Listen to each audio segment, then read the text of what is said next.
نحمدہ ونصلی علی رسولہ الکریم۔ قرآن پاک کو قرآن پاک کیوں کہا جاتا ہے؟ قرآن کو قرآن کہنے کی وجہ کیا ہے؟ تو قرآن یا تو قراءتن سے بنا ہے کہ جس کا معنی آتا ہے پڑھی ہوئی چیز، تو اس معنی میں قرآن کو قرآن اس لیے کہا جاتا ہے کہ یہ انبیاء کرام کو جو کتابیں اور صحیفے حق تعالی نے جو ان کو دیے وہ لکھے ہوئے عطا فرمائے، اور قرآن کریم پڑھا ہوا نازل ہوا۔ وہ اس طریقے سے کہ حضرت جبریل امی سید الملائکہ رسول گرامی مرتبت صلی اللہ تعالی علیہ وسلم کی بارگاہ میں حاضر ہوتے اور نبی کریم صلی اللہ تعالی علیہ وسلم کے سامنے قرآن کی تلاوت کرتے، اور اللہ کے نبی صلی اللہ تعالی علیہ وسلم اس قرآن کریم کی تلاوت کو سنتے، یعنی قرآن کو سنتے۔ اور یقیناً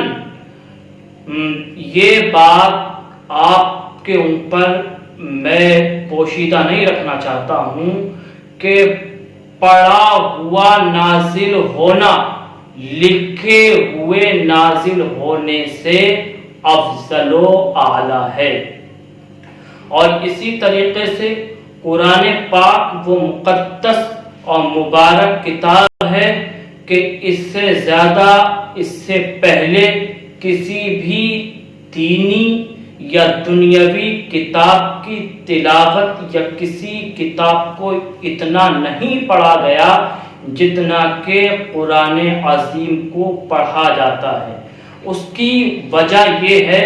کہ اگر کوئی کتاب ہوتی ہے تو وہ کوئی خاص آدمی لکھتا ہے تو وہ کسی خاص جماعت تک، کسی خاص طبقے تک، کسی خاص شہر تک، کسی خاص ملک تک پہنچتی ہے، اور وہ لوگ بھی صرف اس کا ایک بار مطالعہ کرتے ہیں اور مطالعہ کرنے کے بعد اس کو ایک طرف رکھ دیتے ہیں۔ لیکن قرآن کریم وہ کتاب ہے کہ جس کو اللہ تبارک و تعالی نے دنیا میں جب نازل فرمایا رسول گرامی مرتبت صلی اللہ تعالی علیہ وسلم پر، تو یہ قرآن کریم جہاں تک خدا کی خدائی ہے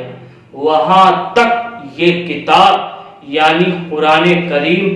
پہنچا۔ اور قرآن کریم وہ بے مثال کتاب ہے کہ دنیا کی کتابیں انسان ایک بار پڑھ کر اکتاہٹ محسوس کرتا ہے، لیکن قرآن کریم وہ کتاب ہے کہ جس کا لوگ پڑھنے کا اہتمام کرتے ہیں۔ جیسا کہ آپ اگر تراویح پڑھتے ہیں،